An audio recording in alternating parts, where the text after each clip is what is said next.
Thursday, 9:15, Talk to Jo. This is my Facebook page, and I'm going to be talking on 6 self-care tips today. And if you carry on watching, you're going to catch a Black Friday offer at the end. So welcome. And I came across a post today about looking after ourselves, and I just thought this would be a really good thing to share with you, because this time of year we begin to get quite busy with all the preparations for the festive season.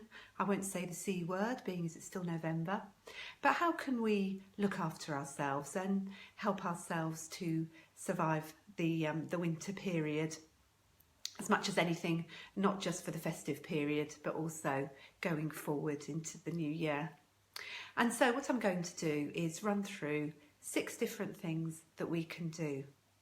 And the first self-care tip, this is really, really important, is to get enough rest. I was sharing with a group recently how there's been some new research done. And it's actually really, really important that we get enough sleep. And the sleep scientists are beginning to say we focus so much on trying to get people to exercise, on trying to get people to look at their diets and not be obese. But actually the lack of sleep is also going to be a significant cause of an epidemic, and that's Alzheimer's, because what's happening is they're beginning to recognise that we need the really deep sleep, the NREM sleep, that helps our brains to wash out the sort of proteins that actually cause Alzheimer's. And it's during this deep sleep period of rest that our brains are able to wash out the proteins that actually cause dementia. So getting sleep is really important for our long-term health, but also obviously it's really important for our feelings for every day, that we wake up feeling refreshed. And another statistic I read the other day is over 80% of us go to bed with our phones and wake up with our phones. And the problem with using our phones late at night is that blue light can actually affect our sleep and make it more difficult for us to go to sleep. So we do need to allow ourselves about half an hour where we're not looking at our devices, and turn them off. And if any of you have read The Happiness Project by Gretchen Rubin, you'll know that her first chapter of her book is dedicated to looking at sleep and making sure that she got everything out of her room that cast light. So, you know, when our phones are charging, that brings light. Electronic devices have light, and that affects our sleep as well. So it's a really good idea to go back to an old-fashioned analog alarm clock. So sorry about that, but put your phones away so you can get more sleep. So the second tip is fuel your body, and I've talked about this before. There's something called the Standard American Diet, which stands, when you look at the acronym, it's actually the SAD diet. So a diet that's high in refined carbohydrates, high in fat, actually affects us. It's much better for our bodies and for our minds if we can actually eat healthy food. And this obviously includes not just what we eat, but also what we drink. If we drink alcohol regularly, that actually acts as a depressant. And also we get used to the effect of alcohol in our bodies. And in order to get the same effect, so we might be looking to alcohol to help us relax. In order to get that effect, we need to keep drinking more. And this is how an alcohol addiction can start, because we need more in order to get the same effect. But the problem with alcohol is that it does actually depress our systems as well. So, it's really important to watch what we're drinking. And in terms of the SAD diet, I just want to share a little story, because obviously I'm not perfect. We had a family party at the weekend, and I bought a load of sort of sugary sweets for everybody, which were left over. And I don't know why, but I just had an evening the other day where I sort of sat down and ate the remaining, they're sort of Haribo type sweets, so very, very sugary. And then I had a really terrible night's sleep. And I woke up in the night feeling quite anxious. And when I look back on it, I thought, well, it's no wonder, because I'd eaten all that sugar before I went to bed. And in the same way that, you get a sugar rush and then you get the dip, The theory is that in the night, if you've been eating sort of too much sugar, you can sort of wake up with that sort of anxiety in the middle of the night, and sort of feel really worried, and that is actually the effect of the sugar. Not a good thing for me to do. So we need to fuel our bodies with healthy food, and we all know what that means. You know, complex carbohydrates, lean protein, drink plenty of water.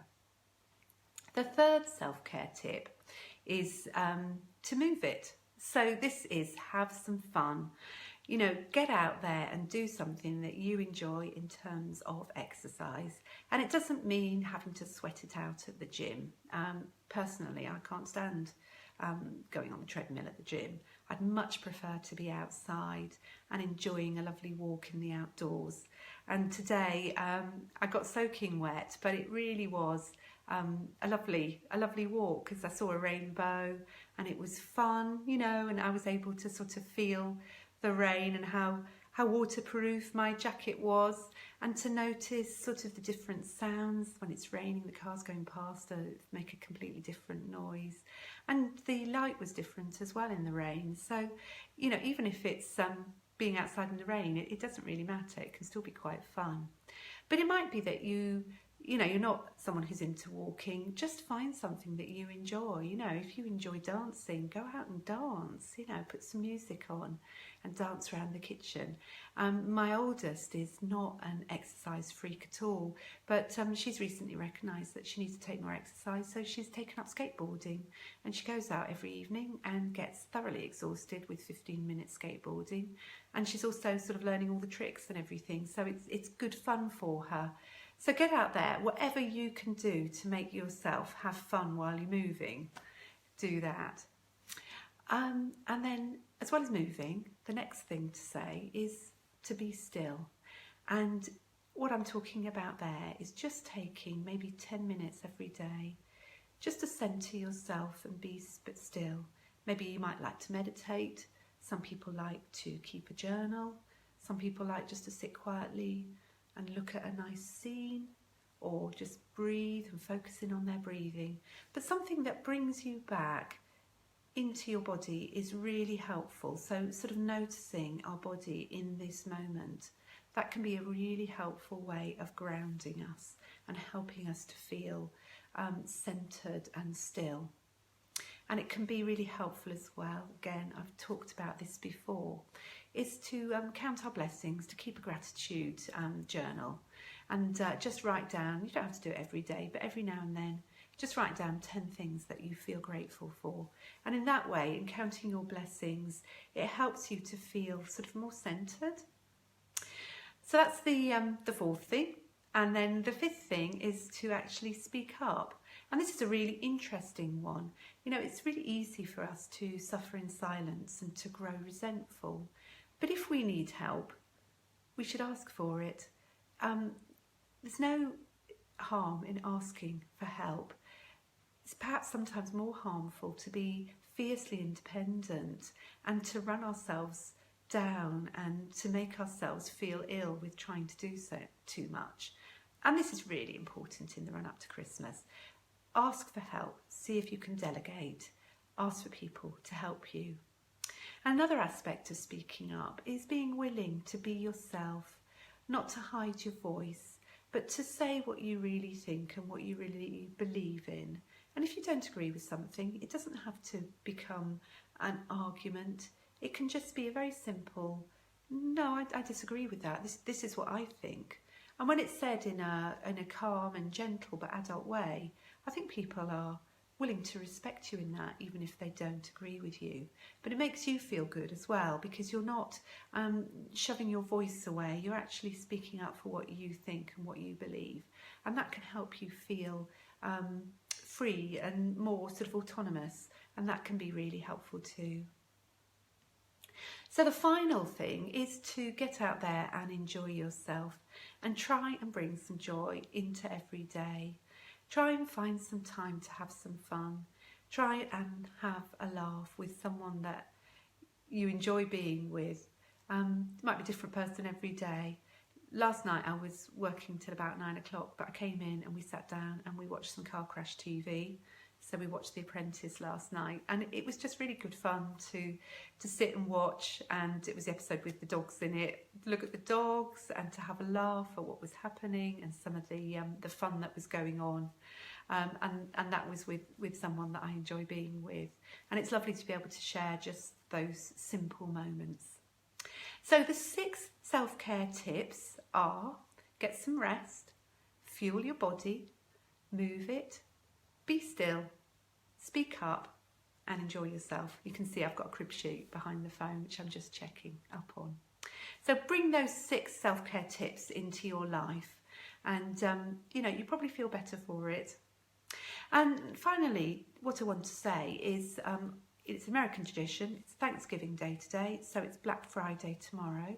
So I am actually doing a Black Friday offer, and this is for anybody who wants to start some counselling with me. And what I'm going to say is, if you're a new client and you sign up for me in the next week, my Black Friday offer is that you can have 6 sessions for the price of 5, where they're paid for in advance. So you pay the price of 5 sessions, which is £250, and you will get a 6th session for free. So that's a 20% discount, and if you're interested in that and you'd like to take me up on that offer, then please do get in touch via Facebook. It is a limited offer, it's time limited, and I'm going to keep it down to single figures. So if that's of interest to you, then please do get in touch as soon as possible so that we can arrange a session for you. Thanks very much for listening, and I will see you again next week. Bye.